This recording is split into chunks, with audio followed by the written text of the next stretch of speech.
6대 강령 중에 첫 번째에 대해서 말씀을 드리겠습니다. 첫째, 마땅히 세계와 통하여야 할 줄로 알아야 한다. 세계와 통상해야 되는 이유로 5가지를 제시하고 있는데, 첫 번째, 천하 만국에 통하지 않는 나라가 없으며 만국 만민에 깨이지 못할 자는 없다. 지금 동양의 시대는 동토울 때와 같다. 서편에서 일어나는 새빛을 우리가 받지 않으려고 힘쓰다가는 나라가 영원히 없어지고 인종도 장차 소멸하게 될 것이다. 따라서 이 새빛을 받아들인 나라는 흥왕하고 받아들이지 않은 나라는 잔약해지기 때문에 새빛을 받아들이고 다른 나라와 통상해야 한다고 말하고 있습니다. 두 번째, 통상하는 것이 피차이의 이익이 됨을 깨달아야 된다. 통상하는 것은 서로 각 지방 사람들이 필요한 것을 교환하고 이를 견주어 발전시켜 나가면서 상호 간의 이익을 누리게 되는 것을 말하고 있습니다. 따라서 우리나라도 문호를 열고 그 물화를 교환해야 함을 말하고 있으며 이 통상을 위해서 교통수단과 통신수단을 설치해야 한다고 말하고 있습니다. 세 번째, 통상하는 것이 지금 세상에선 나라를 부유하게 하는 근본이다. 즉 상업의 발전을 강조하고 있습니다. 세상에 부강한 나라들은 자국 본국 지방 안에서 생산되는 물품만으로는 풍족하게 될 수 없었고 상업을 확장시켰기 때문에 부강할 수 있었습니다. 따라서 우리나라 또한 농사만 중시할 것이 아니라 이 농사를 지은 것을 가지고 상업의 발전으로까지 이어져야 한다고 말을 하고 있습니다. 우리나라에 항구가 많이 있어서 출포하기 편하고 일본, 천국과 같은 판매하기 좋은 곳이 많으며 천년 자원이 많기 때문에 이를 활용해서 상업을 발전시킨다면 부국을 이룰 수 있다고 말하고 있습니다. 그리고 네 번째, 외국인이 오는 것은 본래 나를 해치려는 의도가 없고 피차에 다 이롭도록 하기 위해서이다. 외국인이 오는 것을 허락만 하고 내가 아무것도 안 하고 있으면 도리어 해만 될 뿐이고 우리나라 또한 외국에 가서 그 정황을 살피고 수입과 수출품을 정하고 이런 것들을 활발하게 교역을 함으로써 그 이익을, 통상의 이익을 얻을 수 있을 거라고 말하고 있습니다. 마지막으로 외국인을 원수같이 여기는 것이 제일 위태한 것이니 이는 어두운 백성들이 항상 까닭없이 남을 미워하는 패단이다. 우리나라는 외국인을 원수같이 여겨서 병인양요, 갑신정변, 임오분란, 그리고 가보년의 동학난을 일으켜 우리나라에서 청일전쟁이 일어나기도 했습니다. 이 모든 것이 외국인을 원수같이 여기는 결과이므로 서양 사람들의 본래 좋은 뜻은 그 자신이 믿는 그 종교를 전하기 위해서 온 것임을 알고 또 병원을 설립하여 병자들의 무료를 고쳐주고 학교를 설립해서 교육하기 위해서 온 것임을 알고 우리를 문명국으로 대하는 외국인을 원수같이 여기는 것은 야만인이 하는 것이며 그들의 좋은 뜻을 헤아릴 줄 알고 동상해야 한다고 말하고 있습니다. 마지막으로 이 6대 강령을 실천함에 있어서 그 근본은 사람의 마음을 바로잡는 데서 시작됩니다.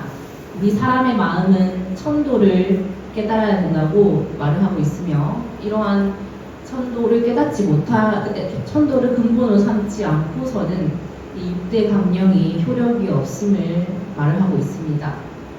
그래서 저는 이걸 읽으면서 제가 또 하나님의 뜻을 올바르게 깨닫고 또 제가 할 수 있는 그 환경에서 나라를 위해서 그리고 무엇을 할 수 있지 고민하고 나아가야 된다고 생각을 합니다.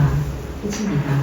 감사합니다. 네, 저는 이제 두 번째 독립정신 실천 6대 강령 둘째 세법에 대해서 발표해 보도록 하겠습니다.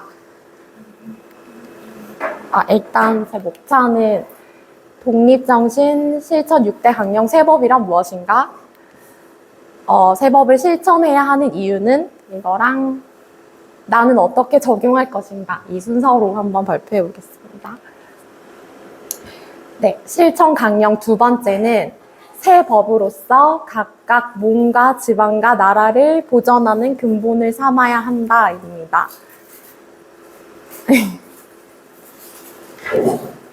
그래서 제가 그거를 좀 읽으면서 요약을 해봤는데, 새 법은 신학문을 말하는 것이고, 거기서 이승만 대통령은 크게 4가지로 말씀하신 것 같았습니다. 법, 역사, 학문, 외국어에 대해서 말씀을 해주셨는데요. 나는 법은 공법, 국제법, 그리고 통상조약과 그 조항들을 말씀하셨고, 역사, 내 나라의 역사와 지리, 각국의 역사 서적, 정치, 교화, 풍속에 대해서 말씀하셨고, 학문, 각종 학문상의 서책, 천문, 지리, 물리학, 철학, 화학, 수학, 법학, 의학, 농학, 상학, 경제학, 정치학, 그리고 신문과 월보도 읽어야 한다고 말씀하셨습니다. 그리고 외국어는 외국어와 외국 문자에 대해서 말씀을 해주셨는데요. 제가 이것을 읽으면서 조금씩 정리를 했는데, 첫 번째, 법을 공부해야 되는 첫 번째 이유. 문명한 외국인과 경쟁하기 위해서. 저 사람들은 각각 그 정부의 힘을 얻어 국제법의 보호를 받으며 통상조약의 보호를 받고 있지만, 우리는 의지할 수 있는 강력한 정부가 없으므로 어떻게 저 외국인들과 경쟁할 힘이 있겠는가? 라고 하셨습니다. 법을 공부해야 되는 두 번째 이유. 남에게 억지를 부리지 않기 위해서. 타국의 인정은 어떠하며 풍속은 어떠하며 교화와 정치는 다 어떠한지를 대강이라도 짐작하여야 무식을 면할 수 있을 것이며, 남을 대하여 어떻게 대접하고 교제해야 하는 줄을 알 것이며, 시비를 당하면 옳고 그름을 분간할 줄도 알 것이다. 네, 이제 두 번째는 역사를 공부해야 하는 이유. 치국평민하는 법을 알기 위해서. 치국, 나라를 다스리고 평민, 백성을 평안하게 하는 법입니다. 지금 세상에서 새 것이라 하는 것은 각국의 여러 가지를 비교해보고 그 중에서 제일 좋은 것을 택하여 그것을 더욱 정교하고 요긴하게 만들어 통용하고 있는 것이다. 역사를 공부해야 되는 두 번째 이유. 옛것을 숭상하면 우리 자신도 나라도 부지할 수 없습니다. 우리 옛법에서 제일 기묘하게 여기는 것도 다 버리고 바꾸어 새 것으로 대신하기를 작정해야 할 것이다. 우리나라에서는 정부 관원들이 인도해 주기를 바라기도 어렵고 우리가 다 각기 인도자가 되어야 할 것이며 사람마다 새 것을 구하기 위해 용맹하게 나서야 한다는 것이다. 그리고 학문을 공부해야 하는 이유. 남보다 먼저 하기 위해서. 모든 관계에 무슨 법을 쓰고 무슨 기계를 쓰는지를 배워다가 남보다 먼저 하기를 힘써야 한다. 우리가 만든 물건을 외국으로 실어내어 다른 나라의 돈을 벌어들이는 것을 큰 사업으로 여겨야 할 것이다 라고 말씀하셨습니다. 그리고 두 번째 이유는 나라의 이익을 도모하기 위해서입니다. 여러 가지를 우리가 다 배워서 남과 같이 만들고 차차 남보다 낮게 만들어 낮은 품질, 비싼 가격의 외국 물건이 스스로 밀려나가고 내 나라 것이 차차 풍성해져서 상업의 기초가 잡힐 것이다.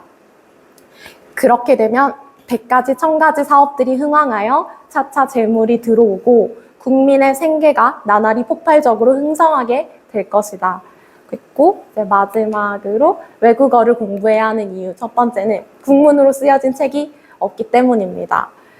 일본과 천국에서 번역한 것과 모든 서적을 많이 구하여 보면 충분하겠지만 국문으로 쓰여진 책이 없으니 어서 국문으로 번역도 하고 번역한 책을 만들기도 하여야 한문을 모르는 사람이 학문을 배워볼 기회가 생길 것이다 라고 하셨고, 외국어를 공부해야 되는 두 번째 이유. 남의 노예가 아닌 독립적인 존재가 되기 위해서입니다.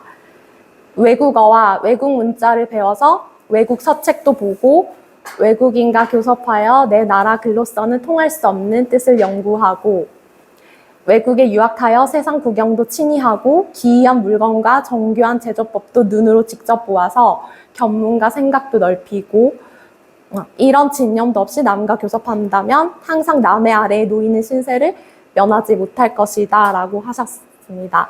그래서 이 법, 역사, 학문, 그리고 외국어, 이 모든 신학문을 공부하기 위해서 가져야 할 마음 자세에 대해서도 제가 몇 가지 제가 생각한 것을 정리했는데요. 일단은 목적을 기억해야 합니다. 주류에 빠지지 않고 나라를 위해 일한다는 목적을 기억해야 할 것입니다.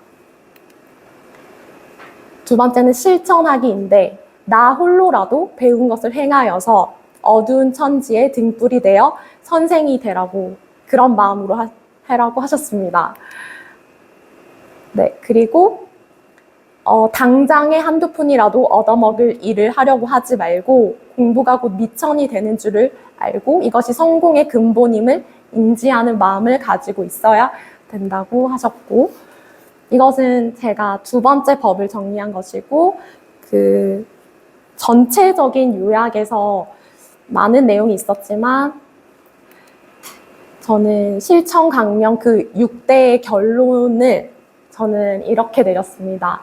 나의 몸을 잊어버리고 남을 위하여 일하는 자 한 마음으로 나라를 받들 수 있는 그 이유는 목숨까지도 아끼지 않고 나를 위해 죽으시고 다시 사신 예수 그리스도입니다.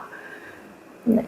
그리고 저의 적용입니다. 제가 이 발표를 준비하면서 제가 평소 저는 하나님을 사랑하고 예수님을 제 구주로 영접한 한 청년 자매입니다. 그래서 저는 제 성경에서 저의 정체성을 찾았는데 이 발표를 준비하면서 좀 어울릴 것 같아서 Who am I? 나는 누구인가인데요. 저는 네, 이렇게 했어요. I am an ambassador. 그래서 네, 저는 영어 강사입니다. 네, 이 ambassador이라는 저는 네, 이 발표랑 너무 어울리는 묵상이고 어느 1월 23일 아침에 묵상을 하다가 이제 다이어리를 쓰면서 하나님께서 저에게 주셨던 말씀인데요. 고린도 후서 5장 20절 쉬운 성경 버전입니다. 그러므로 우리는 그리스도를 대신하여 일하는 대사입니다. 하나님께서는 우리를 시켜 여러분을 권하십니다. 이제 그리스도를 대신하여 여러분에게 권합니다. 하나님과 화목하십시오. 저는 충격을 받았습니다. 나는 그리스도의 대사이구나 라고 했고, 제가 영어 성경으로도 이제 이거를 읽기 때문에 이 ambassador이라는 단어를 제가 뜻을 한번 찾아봤었는데요. 나라를 대표하여 다른 나라에 파견되어 외교를 맡아보는 최고 직급 또는 그런 사람을 의미하고, 주재국에 대하여 국가의 의사를 전달하는 임무를 가지며 국가의 원수와 그 권위를 대표한다고 합니다. 그래서 제 정체성이 이것이기 때문에 제가 세법을 연구함에 있어서도 더 동기가 부여될 것 같고요. 이 뒤에 나오는 외교를 잘 할 줄 알아야 되는 것도 당연히 그리스도의 대사로서 갖춰야 될 자격이라고 생각합니다. 네, 발표를 들어주셔서 감사합니다. Thank you very much. 그래요. 혹시 뭐 질문 있어요? 우리 공부하면서 질문. 하여튼 너무 정리를 잘했어요. 우리는 이때까지 이제 책 순서대로 이렇게 쭉 했는데 우리 자매님은 이제 그 분석을 해가지고 역시 교사네. 그렇게 해가지고 정리를 잘 해주셔서 감사하고요. 그리고 신천 강령의 그 마지막 부분, 결론 부분에 대해서도 그 핵심적인 부분 딱 집어내가지고 그렇게 했는데 이승만 대통령이 왜 그렇게 해야 된다고 그렇게 이야기를 했어요? 예수님. 네. 정확하게. 문장을 만들어가지고 이야기해요.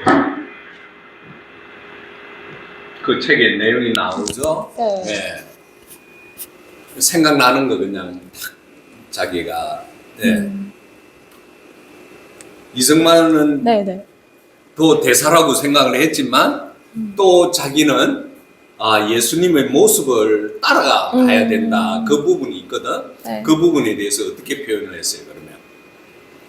잘 기억이 안 나요. 기억이 안 나요. 예수님이 우리를 위해서 십자가에 못 박혀 돌아가셨으니까 이 세상에 그런 사람이 어디 있냐 이거죠, 그죠? 그러면서 우리가 그것을 그냥 바라보기만 해도 감사한데, 우리가 그 은혜를 갖기 위해서는 우리가 어떻게 해야 되는가? 그것이 바로 자매님이 내린 마지막 결론이죠. 예, 나를 잃어버리고 남을 위해서 사는 거. 그렇게 거기에다가 플러스 나라를 위해서 그렇게 했죠. 예. 하여튼 너무 결론 잘 내주셔서 감사합니다. 큰 박수 부탁드립니다.